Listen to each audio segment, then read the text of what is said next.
Hey, what's going on, man? It's your man, Eddie Kayne, 420freelyradio.com. Another episode of the Eddie Kayne Show, baby. We got a hell of a lineup for you tonight. We're going to pay homage to my man, Black Indian. We got Top Dollar Sweezy. We got Garver, the Chosen One.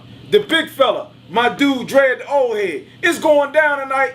You can stamp that. Your man, Eddie Kayne, 420freelyradio.com. Let's go, baby. And I think our first one is Work. Let's go, baby, on the Eddie Kayne Show. Hey, what's going on? Y'all see me, America. You know what's happening. You see what I'm sitting here next to? A phenomenal young man that's been doing this in the game for a minute. Sitting up here with my man, Dread, the Old Head, Cap City Kush Entertainment, Kush Boys for Life. What's up, man? You done been on this show more than any artist I ever had because you my dog. For real? I appreciate that, man. You know, we got to stick together, man. Have each other's back. Here's the thing. You making a lot of noise right now, as I always tell you. You as an artist, to keep the whole staying focused, refusing to accept whatever the critics may say, and you still making moves. Got to, man. You're going to get more doors closed in your face in this industry than any other industry. Make sure you talk up. Say that one more time for me. If you're not prepared to hear no 1,462 times before you hear yes, then this might not be the business for you. For sure, Gotta have tough skin. For sure. Now let's start from the beginning. You hooked up with my man Crack. Shout out Crack. He in the building. Shout out Kush Boys, that whole Cap City Entertainment family. How did that whole thing come together? About 5-6 years. It was actually 2006, man. We just came together with a plan, trying to, do something for the city, man. And we had a little studio on the south side on 6th Street, man. And we just, made use of it and got us some artists. When you say south side, because we deal with people all over the world, tell them what south side is. Southeast DC, man. You know what I'm saying? The real side, man. The side they won't show you on TV. Because dudes gonna act a fool as soon as the camera come on. You know what I'm saying? It's a part of DC, man. It's rich in culture. Mostly black neighborhood. You got the historical Anacostia neighborhood, the Big Chair. And they're doing a lot of work over there. Yeah, and it's looking great over there too. Man, what the Muriels? But you know what I want to say about that? Talking about the Frederick Douglass home. A lot of people don't even know that Frederick Douglass' actual home is over in Southeast. And see, and that's where it becomes a sad thing, man. We as hip hop artists, we have to educate, and it's no reason that no man, black, white, whatever, should not know about the accomplishments of Frederick Douglass. This dude was very, very significant in civil rights. Okay. He was one of the first people to do it. This is 100 years before Martin Luther King and all these people. Okay. And he was a free slave. He taught himself how to read. He educated himself. Okay. And you can't help but be thankful to people like that, because if it wasn't for them, I'm quite sure we wouldn't be where we are. No doubt, no doubt.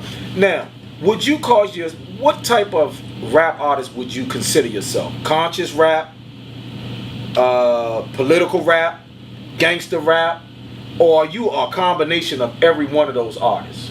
Yeah, I would say I'm an unconscious rap. Some people would consider me political, because I speak on some issues. I talk about education, I talk about poverty, and I'm always down for situations like what y'all did in Nanjamore. That was a beautiful situation. You gotta help people out when they're in a situation where they need help. So I try to do that with my music, man, and I also try to take the younger artists back to an era of when hip-hop was in its glory days, and actually hip-hop's glory days in the 90s coincide with DC's glory days. Okay. When Len Bias and Sugar Ray Leonard and all them dudes was out. Some of the greatest, man. Yeah, man. And then even with the street life, with the Hustlers and the Rayful Edmonds and the Wayne Perrys, all that's from the late 80s, early 90s. And wow. I was a little dude around to witness all that. You know what I'm saying? So I'm kind of like trying to put that story out in the forefront and talk about, the progress that DC has made from being just the murder cap, a place that was hiding a lot of crimes, and they talking bad about Marion Barry and all this stuff. But we a strong black community, man, and we just stuck together, and even to this day, people still love Marion Barry and all our old school heroes. We was just talking about the difference in the young folks, how they don't have the same respect for Marion Barry as we do. And I think it's attributed to what they've seen on TV and what they've heard. Right. For you and I, who grew up knowing Marion Barry and what he has done for the community as a whole, we kind of feel different about him. We love him because growing up, he helped us. Yes, sir. Summer youth jobs. And it's a lot of neighborhoods in D.C. that was, I mean, they might be bad now, but believe me, they was far worse. Clifton Terrace, Barry Farms, Parkchester, all these places were renovated when Marion Barry was in office. He put money into a lot of youth programs, and then they want to take a situation where the FBI frames this man, gives him crack, and they charge him, but they don't charge the FBI with selling them the crack. Right. So when you see white actors on TV, Lindsay Lohan, Robert Downey Jr., they smoke crack and get a smack on the hand and go back to their normal life. Right. So I just felt like what they did with Marion Barry was because they knew he was behind the black community, he was supported in the black community, and he's been a civil rights force even before he was in the office of mayor. He marched with Martin Luther King and Jesse Jackson and all them people. Marion Barry is a great dude, a great dude. And even when he come down to farms now to the summer league basketball games, they treat him like a king. Okay. You know. Now, moving forward, you as an artist, you have a backing like none other. I'm to understand you leaving us this week. You're on your way back out L.A. Yes, sir. You're going out there to work on your project, which is the Kush Boys with the Kush Boys. Shout out to Kush Boys. They know a lot of people in high places out there. What I want to ask you is, how did you form an alliance with brothers halfway across the world? And now, as I spoke of before we even get into that, I want to thank you for being one of the artists who supported us with the plight of Nanjamoy, with going and trying to raise funds for the people of Nanjamoy. If you've never seen about Nanjamoy or heard about Nanjamoy, YouTube it. You can see all of the footage. People live 40 miles from the White House living in poverty. Now, back to LA. I met, and actually in '96, now we're going to really do the history, because there's a lot of people in D.C. that don't know, man. You got cats like Black Indian, you got cats like Purcell Vinny, Fleabag, Ivan Jones, all these cats. They ventured outside of D.C. back in the days, and they was holding it down doing their music back then. Right. I got an opportunity to go to L.A. and work with some artists that had just got signed to Warner Brothers. Well, they liked the stuff we was writing and producing, and gave my man the opportunity to produce the whole album.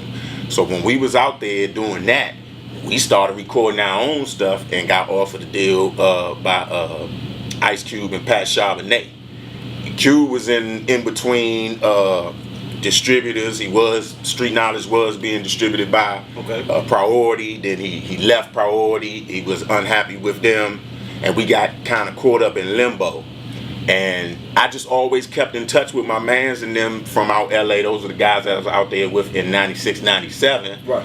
And me and Crack planned on going out there just to go out there and do some business and stuff. I reached out to my mans and them, and they, you know, at the time they didn't even have a music department, and they were so confident and so they liked what Cap City was doing in DC, and they was like, we getting ready to have a Kush Boys East. It's going to be a music department, which was their first venture into music. They do animation, they do the energy drinks and all that type stuff. T-shirts and all. Yeah, so I was on it like, man, they wanted to sign the whole Cap, and it gave us a chance, a platform to actually get outside of DC and go represent DC and what we about on a national platform. Because, you know, it's easy to say you're the man in your own neighborhood, or, you know, I can say whatever, you know, when I'm standing right on the block or whatever. But when you going out and you venturing out to these other cities and towns or whatever, that's when you really have to be, you know, on your game. Have your game face on, have your swagger right, like the youngins say, you know what I'm saying? And I went out there and just represented for DC. Now, before we're getting ready to go to your video first, but when we come back, I need to talk to you about the Chronic Ice. Yes, sir. We got so much to finish up on. All right. My man, you see who it is, man. As it is known for me to say, the man needs no introduction. Tell me where was the where did the Green Line come from? Because that's a crazy joint, like, right? Yeah, man. I actually, you know, homesick, man. I'm out LA and I start thinking about it then, you know, and just the crazy stuff that happened on the Green Line. Cause I be on the train and bus all the time. I'm a public transportation person. If you don't see me on the W2 and the W4 or walking down MLK, you're gonna see me everywhere. You understand what I'm saying? For sure, for sure. So we just that whole Green Line concept. Me and Butter sat down and was like, yeah, man, let's Shout out we my need to dude shoot Butter, a man. video right on the train. You know what I'm saying? And that was crazy. How did y'all pull that off with so many police and with the high? Yeah. Y'all crazy. Like yeah. We gonna go to this Green Line video. Introduce this video for me, bro. Yeah, this Green Line from your man Dread the Old Head. Dread the Old Butter Head. TV, Cap City. Shout out to the whole fam, baby. Let's Push go. boys. Green Line, baby. My daughter, man. Hey, this your man Eddie Kayne. We back on set, man, with my dude Dread the Old Head, Cap City Kush Boys for life, Cap City Entertainment LLC. Yeah. All right, moving forward, we talking about this here. Now, I know a lot of artists that get hooked up with different alcoholic beverages. You might have a Puffy with the Ciroc. Shout out, hey Puffy, if you listening, I need that Ciroc peach. Get me. No, I'm just playing. But you, on the other hand, went a different direction. Your company, and if you can see this on the back of the can, it has Kush Boys for life. Okay, that's heavy, meaning that these people distribute their own tea. This is not just because you see black and green don't mean it's marijuana. Get your mind out the gutter. This is a hemp tea. Explain to me, how do you get an hemp tea? How do you get distribution for hemp tea, being virtually an unsigned artist? I need you to explain that for me. Well, with you know, the Kush Boys was involved in so many different, you know, all of these guys are marketing dudes. Okay. So what they did was they went and bought the rights to all these products before the products was actually manufactured. Wow. So they have a whole bunch. They got the Kush Couture. Crack got on one of the T-shirts, and No, let me stop you. Shout out Crack that didn't bring Eddie Kayne. He bears no gifts for Eddie Kayne, man. Shout out that boy Crack though. Go ahead, I ain't mean to interrupt you. yeah, so they had, you know, some of the products that they had, you know, they introduced us to when we went to LA. And the thing about the Chronic Ice was when we got a chance to sit down with the guys, they started their marketing campaign with known artists, with The Game, with Snoop Dogg, with Cheech and Chong. I saw a lot of them pictures, yeah. So they take me in the room and say, listen, we're going to put you on the posters with these dudes. And so when somebody see a picture and say, well, I know Snoop, he's somebody. I know The Game, he's somebody. Right. Who is this other cat? So Right. they just automatically assumed that I was signed. Right. I wasn't a not signed artist. And our independent movement allowed us to take these products and introduce them one by one. The music was actually the last thing that they introduced. And man, this Chronic Ice been just flying ever since they did their first manufacture and we did our press release. It still haven't reached the East Coast yet. Right. You know what I'm saying? It's very, very major in California. And we got people bugging us out here like, man, can you get me this and can you get me that?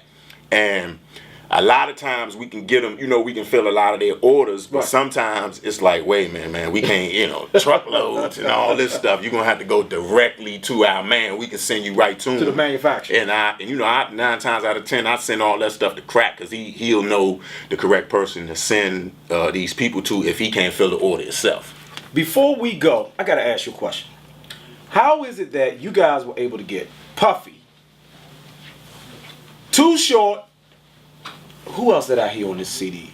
Lil Easy. Lil Easy E. Richie Rich. Richie Rich. Yeah. How were y'all able to pull off, when you're talking about having Puffy, Sean Combs on your album, you got to be doing something right, because I know he charged a mean number for a feature. Yeah. So you guys got him actually hosting your CD. I heard it for myself, read the credits, and everything goes right back to y'all.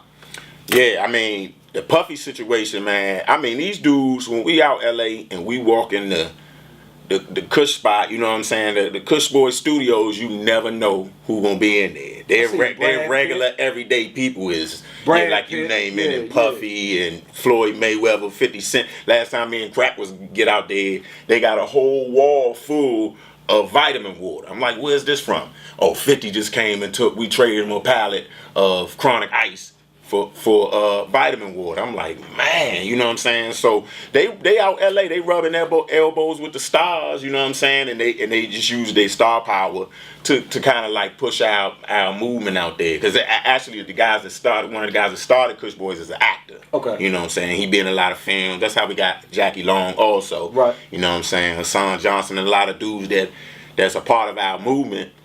You know, we was fortunate enough to know them before we actually even started doing the music part. Okay. So, man, it's been a pleasure. Tell everybody about where they can find you, about all your products, about your companies.